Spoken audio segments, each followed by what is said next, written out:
Xin kính chào quý vị, chúng tôi là bác sĩ Phan Gia Quan, rất hân hoan chào đón quý vị đến chương trình Sức khỏe và đời sống. Thưa quý vị, thì bệnh tiểu đường là một cái căn bệnh khá thông thường và nhất trong cộng đồng Á Châu của chúng ta cũng có rất là nhiều người bị bệnh tiểu đường. Và một trong những cái biến chứng của bệnh tiểu đường là ảnh hưởng đến mắt của chúng ta, ảnh hưởng đến võng mạc của chúng ta. Thì hôm nay chúng tôi rất là may mắn có sự hiện diện của bác sĩ Garvin Davis, là một chuyên gia về phẫu thuật về mắt và một chuyên gia về võng mạc. Ông cũng là giảng sư tại Đại học Y khoa UT ở Houston. Thì hôm nay bác sĩ Davis đến với chúng ta sẽ bàn thêm với chúng ta về những cái biến chứng của căn bệnh tiểu đường. Dr. Davis, thank you very much for being on our show. Oh, thank you for inviting me. So today we're going to talk about some complications of diabetes Yes. and help explain to our viewers what is that all about. But before we go into that, can you tell us the difference between an optometrist and an ophthalmologist? Certainly. And ophthalmologists and optometrists are similar in that they both treat eye disease. However, an ophthalmologist is actually an IMD, meaning that ophthalmologists have gone to medical school, done the 4 years of medical school and internship, and then after that, done a residency in ophthalmology. So we treat the eye with medicine as well as with surgery. Whereas most optometrists are very proficient at giving glasses and diagnosing disease. Some of them treat some diseases, but for the most part, the majority of medical management is done by ophthalmologists.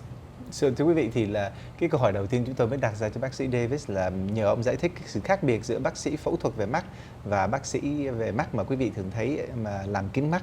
Thì ông cho biết rằng là bác sĩ về phẫu thuật về mắt thì là một chuyên gia về phẫu thuật và có điều trị bệnh mắt và giải phẫu cho mắt.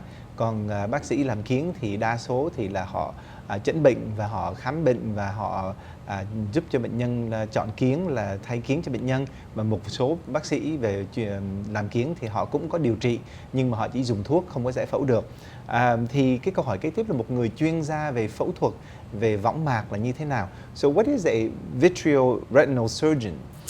Is that like an extra fellowship that you have to do after ophthalmology training? It is. After the 4 years of ophthalmology training, including the internship year, it requires 2 more years of specialty training to become a vitreoretinal surgeon. Surprisingly, although the eye is so small, there are 9 different subspecialties in ophthalmology. A vitreoretinal surgeon specializes in the diseases of the retina and the space between the lens and the retina, which we call the vitreous. Vâng, thưa quý vị, thì là một người mà chuyên về cái khoa phẫu thuật gọi là vitreoretinal surgeon là ông cũng là một cái người chuyên gia về cái võng mạc và những cái bộ phận trong mắt, từ cái kính của cái tròng mắt và cái võng mạc. Thì ông cũng cho biết rằng là cái con mắt của chúng ta tuy nó rất là nhỏ nhưng mà nó có đến 9 cái ngành khác nhau chuyên về bệnh mắt.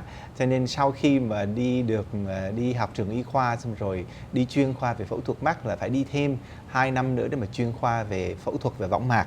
Thì như vậy thì là chúng tôi muốn biết rằng là một người bác sĩ mà chuyên về cái khoa phẫu thuật về võng mạc thì thông thường thì điều trị những căn bệnh như thế nào? So what are some common diseases that you treat as a vitreoretinal surgeon? So vitreoretinal surgeons treat some of the major causes of blindness in the Western world. So we're the subspecialty of ophthalmology that treat age-related macular degeneration, which is the leading cause of blindness in the Western world, as well as diabetic retinopathy, which is the 3rd leading cause of blindness in the Western world, and the medical emergencies such as retinal detachments. Vâng, thưa quý vị, thì là đối với những cái bệnh mà bác sĩ Davis thường hay điều trị là những cái căn bệnh đối với một người mà chuyên về phẫu thuật về võng mạc thì họ điều trị những căn bệnh mà hay làm cho chúng ta bị mù mắt. Thì ở tại xứ Âu Châu hoặc là xứ Mỹ này đó thì căn bệnh thông thường là tiểu đường, những biến chứng của bệnh tiểu đường này, xong rồi bị cái võng mạc nó bị tách rời ra và macular degeneration là cái võng mạc nó bị thoái hóa. Khi chúng ta lớn tuổi thì đó đều là những cái nguyên do làm sao mà chúng ta bị bệnh mù và họ điều trị những cái bệnh như vậy. Thì chúng tôi muốn hỏi là bác sĩ Davis là không biết cái bệnh tiểu đường chúng ta bị lâu năm nó ảnh hưởng tới mắt chúng ta như thế nào. So how does diabetes affect your vision? Well, diabetes affects the very small blood vessels in the body, and the eye has very small blood vessels. And so those blood vessels are made incompetent by diabetes, and so several things happen when that occurs. The most important of which is the eye can start to leak and bleed. And so We have conditions that we call clinically significant macular edema, where the center part of the eye that gives you your sharp vision swells, as well as new blood vessels can develop, break, and bleed into the vitreous.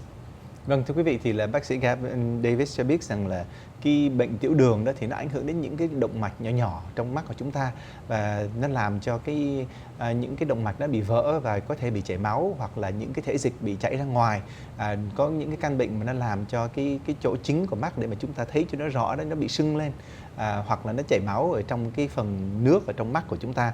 Thì như vậy đó thì đó là những cái biến chứng của cái căn bệnh tiểu đường, mà khi mà bị chảy máu hoặc là những thể dịch nó chảy ra ngoài như vậy, nó có thể ảnh hưởng đến cái thị giác của chúng ta. Thì như vậy chúng tôi muốn hỏi rằng là nếu như mà một người bị bệnh tiểu đường xong rồi họ bị những cái biến chứng đến võng mạc rồi không thấy được như vậy, ảnh hưởng đến thị giác, thì vấn đề điều trị như thế nào? So how do you treat someone who has these complications from diabetes that's already affecting their vision? So in the early stages of diabetic retinopathy, the first thing we do is observation and encourage blood glucose control. We aim to have the hemoglobin A1C less than 7. When it starts to affect the eye, we have several different treatments. The first thing that we do is we give medicines that we actually inject into the eye that decrease the swelling in the eye. In the later stages, when the eye is actually bleeding, we have to perform surgery to remove the blood from the eye.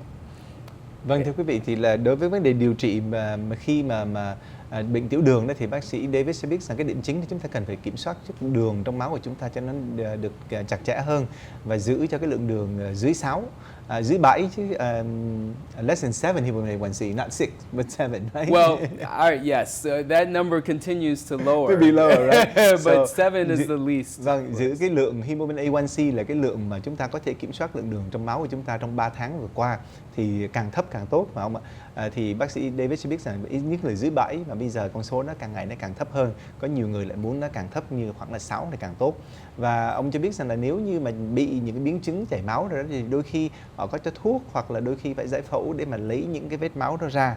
So how do you do these surgeries? Microsurgeries, taking the bloods out, they're very tiny surgeries. Well, so what we do is we actually, because part of the retina becomes ischemic and the blood vessels aren't feeding the eye at all, what we do is the first thing is we will add laser to destroy the part of the retina you don't need as much in order to preserve the center part of the retina. When we need to do surgery, we actually make 3 small incisions in the white part of the eye, and it's similar to laparoscopic surgery for the eye, where we put fluid into one of the ports. We use a light pipe to look into the eye with another port. Very tiny scopes. Yes. Well, and we use a microscope and very tiny instruments, so small that when we pull out the incision, we don't need any sutures because they're self-sealing. Ok. Thưa quý vị, thì là chúng tôi mới tò mò mới hỏi bác sĩ Davis là như vậy thì làm sao mà giải phẫu được con mắt có chút xíu như vậy.